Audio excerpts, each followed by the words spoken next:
예, 오늘은 첫째로 복음을 듣지 못하고 죽은 자의 구원 문제와 두 번째로 베드로전서 3장 19절과 4장 6절에서 말씀하신 것처럼 옥에 있는 영들에게 전파심이란 무엇인가 라는 주제를 가지고 은혜 받고자 합니다. 특별히 베드로전서 3장 19절과 4장 6절에 그 말씀을 가지고 죽은 후에도 제2의 기회가 있다고 얘기하는 종교와 이단들이 있기 때문에 이 문제를 확실하게 짚고 넘어가야 될 것 같습니다. 전번 시간에 영아의 구원 문제에서 특별히 미숙아나 지적장애아, 영아 상태로 죽은 어린아이는 비록 스스로 짓는 자범죄를 짓지 않았으나 원죄가 유전되기 때문에 반드시 거듭나야 된다고 시편 51편에 말씀하고 있습니다.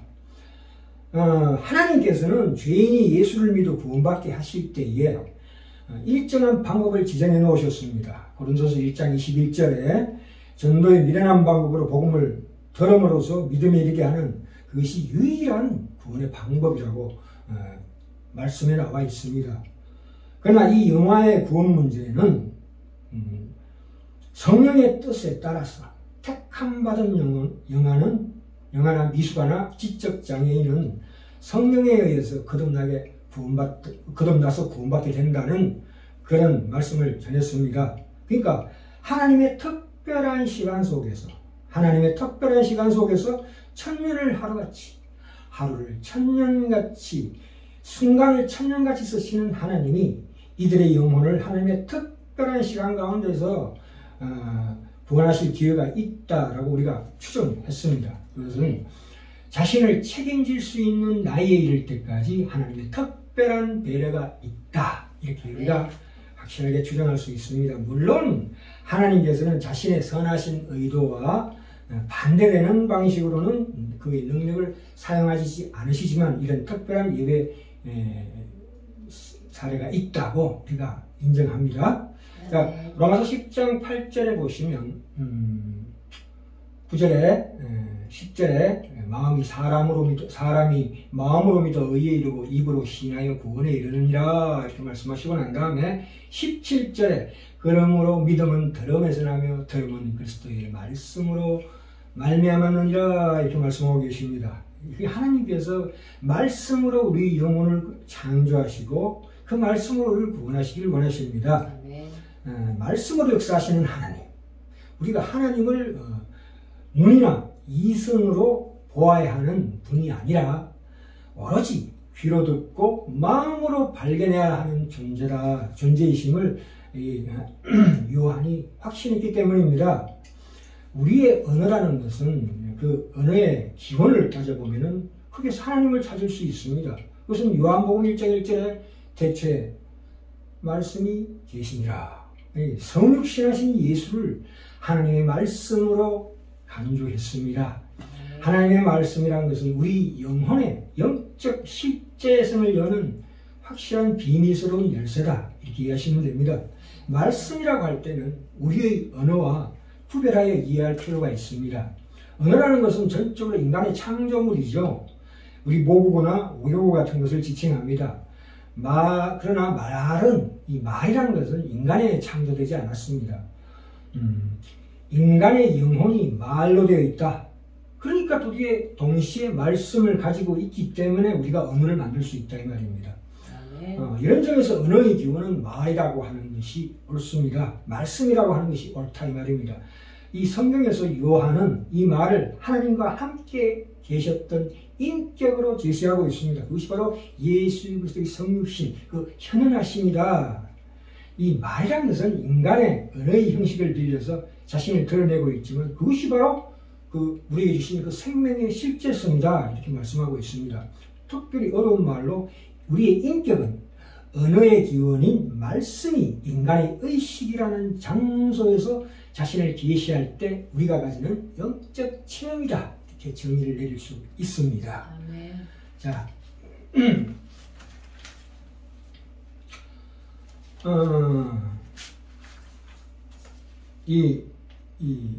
그러므로 이 성경의 가르침대로라면 하나님께서 우리를 구원하실 때는 구원은 반드시 하나님의 부르심을 통해서 받게 되어 있습니다. 데살로니가전서 2장 13절 14절 가볼까요? 데살로니가전서 2장 13절 14절에 가시면 무슨 말씀이 나오시냐면은, 자 13절, 주의 사랑하시는 형제들아, 우리가 항상 너희를 위하여 마땅히 하나님께 감사할 것은, 우리가 감사해야 된답니다. 무엇을? 하나님이 처음부터 너희를 택하사 성령의 거룩하게 하심과 진리를 믿음으로 구원을 얻게 하심이니, 이렇게 말씀하고 계십니다. 다시 반복합니다. 이 데살로니가전서 2장 13절 14절에 이어서 14절에 이를 위하여 우리 복음으로 너희를 부르사, 하나님 반드시 우리를 부르시는 일이 있다 이 말입니다. 구원의 부르심이 있다. 우리 주 예수 그리스도의 영광을 얻게 하려 하심이니라. 우리 주 예수 그리스도의 영광을 우리로 하여금 얻게 하시기 위해서 우리를 부르시는 때가 있답니다. 그것이 바로 구원의 부르심입니다. 그것은 에베소서 1장 12절에도 우리로 그 영광의 찬송이 되게 하려 하심이라고 이렇게 확실하게 말씀하고 계십니다. 그러니까 사람이 복음을 몰라, 복음을 듣지 못해서 지옥에 간다는 것이 우리는 불합리하다고 생각하는데, 그렇지 않습니다. 불합리하다는 생각 자체가 하나님을 거역하는 것입니다. 하나님은 특별히 깊은 의도가 계십니다. 이 본인이 복음을 듣고 믿느냐 안 믿느냐의 결단을 할 기회를 얻지 못한다는 것은 하나님의 인도하심에서 약간 배제되었다고 볼 수 있습니다. 그러니까 성경은 곳곳에서 구원을 하나님의 작정으로부터 출발한다는 사실입니다. 디모데후서 1장 9절 가볼까요? 뒤로 디모데후서 1장 9절입니다. 제가 읽겠습니다. 하나님 우리를 구원하사 거룩하신 부르심으로 부르시고, 이렇게 나옵니다. 우리 행위대로 하심이 아니요 오직 자기 뜻과 영원한 때 전부터 그리스도 예수 안에서 우리에게 주신 은혜대로 하심이라. 에베소에 보면 창세전에 우리를 택하시고 우리를 부르셨다. 다시 한번 반복합니다. 하나님 우리를 구원하사 거룩하신 부르심으로 부르심은, 이렇게, 그것은 우리 행위대로 하심이 아니요 오직 자기 뜻과 영원한 때 전부터 우리에게 주시고자 하는 그 은혜대로 주심이라, 이 말씀입니다. 그것은 우리가 잘 알고 있는 로마서 8장 30절의 말씀, 미리 정하신 그들을 부르시고 부르신 그들을 의롭다 하시고 의롭다 하신 그들을 또한 영화롭게 하셨느니라라는 구원의 서정의 질서의 순서에 분명히 나와 있습니다. 그러니까 이 구원의 통로인 믿음 역시 인간의 자의적 결단의 산물이 아니고 이 복음을 통한 하나님의 구원의 부르심에 대한 우리의 피동적 믿음이 따라오게 된다 이 말입니다. 믿음에는 두 가지가 있다고 말씀드렸습니다. 로마서 1장 17절에 복음에는 하나님의 의가 나타나서 믿음으로 믿음에 이르게 하나니, 하나님께서 우리 주시는 믿음이 있고 그에 따른 우리의 반응인 또 다른 믿음이 있다 이 말씀입니다. 너희에게 그 은혜를 인하여 믿음으로 말미암아 구원을 얻었나니 이것이 너희에게 난 것이 아니요 뭐라고요? 하나님의 선물이라 라고 분명하게 에베소서 2장 8절입니다. 구원은 하나님의 은혜 선물입니다. 예. 그러니까 누가 복음을 듣지 못해 구원을 받지 못했다면 그에 대한 하나님의 구원 계획이 없는 것으로 간주해야 한다 이 말씀입니다. 물론 이 복음이라는 것은 시간과 공간 속에서도 하나님의 배려가, 특별한 배려가 있습니다. 우리가 그 주전 2000년경에 하나님께서 제일 먼저 아브라함에게 나타나셨습니다. 자신을 계시하셨습니다. 그때 아브라함은 아버지 데라와 함께 우상숭배에 젖어 있던 사람이었습니다. 그 땅이 어디입니까? 팔레스타인 땅입니다. 그럼 그 시간과 공간을 하나님이 특별히 택하셔서 자신을 나타내셨다고 나옵니다. 그래서 갈라디아서 3장 8절 가볼까요? 갈라디아서 3장 8절에 보시면 또 하나님이 이방을 믿음으로 말미암아 의로 정하실 것을 성령이 미리 알고 먼저 아브라함에게 복음을 전하되 이 모든 이방이 너를 인하여 복을 받으리라 하였습니다. 그러니까 이 하나님의 복음은 아브라함으로부터 시작했다는 확실한 말씀이 나와 있습니다. 자, 우리가 이런 성경적인 원칙을 확실하게 잡아놓고 이제 이쯤에서 이제 좀 융통성을 발휘해야 합니다. 현실의 삶에서 우리가 어떤 경우가 있습니다. 그 경우가 어떤 경우냐면 이 주변에 믿는 사람의 안 믿는 부모가 돌아가셨을 때 우리 마음속으로 그렇게 생각하면 안 됩니다. 그렇게 믿으라고 복음을 전했는데도 안 믿고 죽었으니까 지옥에 가도 마땅하다고 생각하거나 정죄하면 안 된다는 것입니다. 왜냐하면 영아의 구원 문제에서처럼 그 다윗의 그 범죄로 영아가 죽은 것처럼 분명히 아버지의 신앙에 영향이 큽니다. 분명히 이 부모가 믿지 않는 그 가정에도 복음이 전해지고 그 자녀들이 믿었다는 것은 그 부모가 겉으로 드러나게 표시는 안 했다 할지라도 그 부모가 안목 중에 암만 위에 교회라는 것을 힘써 막지 않았다면 그 부모 또한 택함 받았을 가능성을 항상 염두에 둬야 합니다. 예. 그래서 부모의 구원 문제에 대해서 상심하는 그 자녀들에게 아마도 천국 가시지 않았겠는가라고 위로해 줄 줄 알아야 합니다. 임종시의 그 짧은 순간을 하나님께서는 천년을 하루 같고 하루를 천년같이 말하자면 1초를 영원처럼 쓰시는 하나님에 의해서 거듭날 수 있다 이 말입니다. 하나님께서 그 시간을 좀 더 길게 늘리셔서 성령에 의해서 거듭나는 과정을 밟으셨을 수도 있다는 그 가능성이 있다고 생각해야 마땅하다. 이런 말씀을 드리고 싶습니다. 자, 이제 두 번째 문제로 넘어갑니다. 자, 베드로전서 3장으로 갑시다. 3장은 18절부터 21절까지인데요. 특별히 19절입니다. 이 19절에서 가장 중요한 것은 옥에 있는 영들이 노아 시대에 불순종했던 사람이 아니라 물론 그것도 포함되지만 그 시대의 사람들을 멸망의 길로 이끌었던 타락한 천사들을 지칭합니다. 이것은 우리말의 그 구조와 헬라의 구조가 참 다릅니다. 그럼에도 불구하고 이 구조를 무시하고 번역을 하다 보니까 우리에게 엄청난 혼동을 가져다 준다 이 말씀입니다. 이게 본문 그 19절 20절 이렇게 나와 있는데 베드로전서 3장 19절을 이 원문대로 보면은 주님은 영으로 옥에 있는 영들 곧 불순종했던 천사들에게 가셔서 선포하셨다 이렇게 말씀하고 계십니다. 이 선포란 말은 우리가 일반적으로 복음 전도자를 통해서 전도하는 것하고는 전혀 다른 차원의 말씀입니다. 그 헬라어 원문에 케리소라는 그 원형으로부터 출발하거든요. 이 말씀이, 이 전파라는 말씀이 선포하셨다 이 말씀입니다. 그것은 이 노아의 방주 사건 중에, 노아의 정거 중에 메시아의 구원 사역에 대한 예언도 포함이 되어 있습니다. 그게 더 큰 비중을 차지하고 있습니다. 그러니까 그 강조점이 예수 그리스도께서 죽으시고 부활하시고 승천하신 그 일방적인 왕으로서의 선포를 의미하는 것입니다. 그것이 온 영계를 흔들었다. 그만큼 위대한 선포였다. 이 말씀입니다. 우리가 여기에서 이제 옥이라고 했을 때, 옥은 사실 따지고 보면 지옥이라고 볼 수가 없습니다. 왜냐하면, 신약 성경에서, 지옥을 표현하는 여러 가지 표현들이 많습니다. 헬라어 단어들이 많습니다. 첫째로, 하데스라는 게 있습니다. 하데스, 음부, 그렇죠? 그 다음에 게헨나라고 있습니다. 불목. 또 있습니다. 게힌놈이라고 그래가지고 흰놈의 골짜기. 이게 쓰레기 소각장이죠. 쓰레기 뭐예요? 소각장. 지옥이 쓰레기 소각장이랍니다. 또 하나 있어요.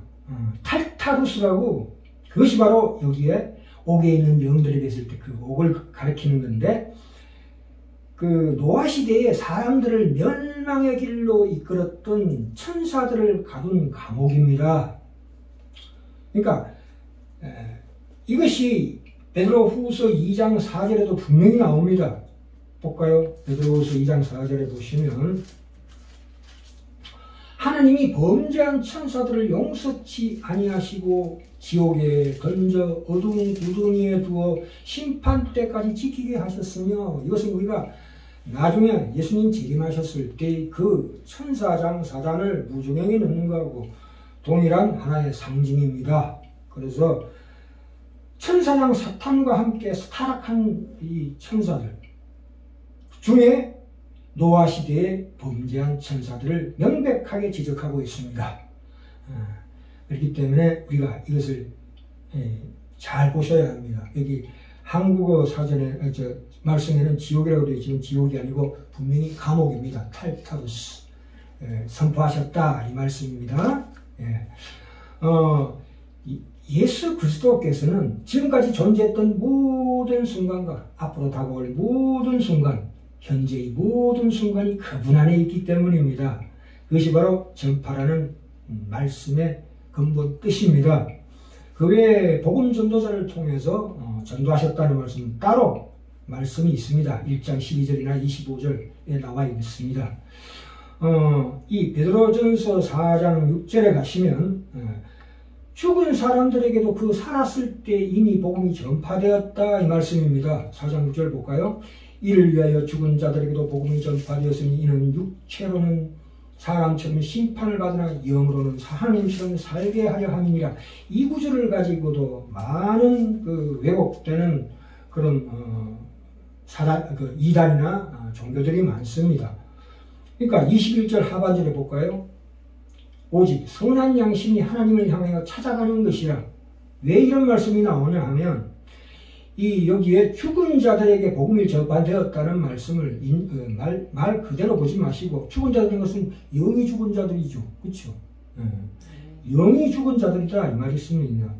그런데 뒤에 보시면 이는 육체로는 사람처럼 심판을 받으나 영으로는 사람처럼 살게 하려 함이니라. 이중적인 중첩된 내용이 포함되어 있습니다. 우리가 거듭나는 사건을 얘기하고 있죠. 우리가 육신은 그 법대로 죽으나 영은 산다 이 말씀입니다. 그게 어디 나와 있습니까? 로마서 8장 10절에 나오죠. 또 그리스도께서 너희 안에 계시면 몸은 죄로 인하여 죽은 것이나 그 법대로 영은 의를 위하여 산 것이니라 라는 내용도 포함되어 있습니다. 그래서 이 말씀 죽은 자들 그 복음이 전파되었다. 아니 죽은 후에도 사후에 예수님께서 음부에 내려가시고 복음 전도를 하셨단 말인가? 아닙니다. 그 말씀이 아니고 이 사람들에도 생전에 살았을 때도 복음이 전파되었는데 이들이 불순종했다 이 말씀입니다. 그렇죠? 이렇게 우리가 이해하셔야 합니다. 그러니까 21절 하반절에 오직 선한 양심이 하나님을 향하여 찾아가는 것이라는 것은 우리 인간의 입과 예수 그리스도의 성경 말씀으로 전도가 안 되었더라도 그 아브라함의 경우처럼 하나님의 영, 성령께서 그들을 부르시는 특별한 경우가 있다 이렇게 이해하시면 됩니다. 우선 하나님의 경륜, 하나님의 방법, 하나님의 섭리 안에서 택한 사람은 구원이 활짝, 구원의 문이 활짝 열려 있다고 우리가 확실하게 추정할 수 있습니다. 이 선한 양심이라는 건 뭡니까? 이 선한 양심이 우리의 구원에 중생된 마음이거든요. 선한 양심이 하나님을 찾아가는 구원의 의지가 있다고 그렇게 추정합니다.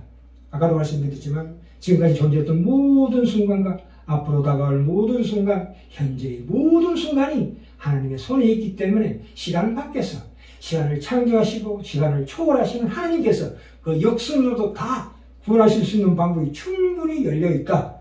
하나님을 제한하지 말라. 리미팅과가 제한하지 말라. 이런 말씀이 있습니다. 다시 반복합니다. 맞아. 결론으로 죽은 후에도 구원의 제2의 기회가 있다가 아니고 베드로전서 3장 9절과 4장 6절 말씀으로 인하여 왜곡시키는 그런 말씀으로 우리가 그것을 우리 확실한 특별한 우리 교리를 통해서 그것을 막아야 합니다. 결론 얘기합니다. 첫 번째, 영아, 미수가, 지적장애야 또는 복음을 듣지 못하고 죽은 사람들, 그 나라의 백성들 모두가 하나님의 특별한 경륜 속에 그 복음의 문이 열려 있다고 우리가 이해해야 합니다. 아멘. 오늘 여기까지 하겠습니다. 다음 시간에는 종말에 대해서 하나님의 시간 안에서 함께 은혜 받고자 합니다.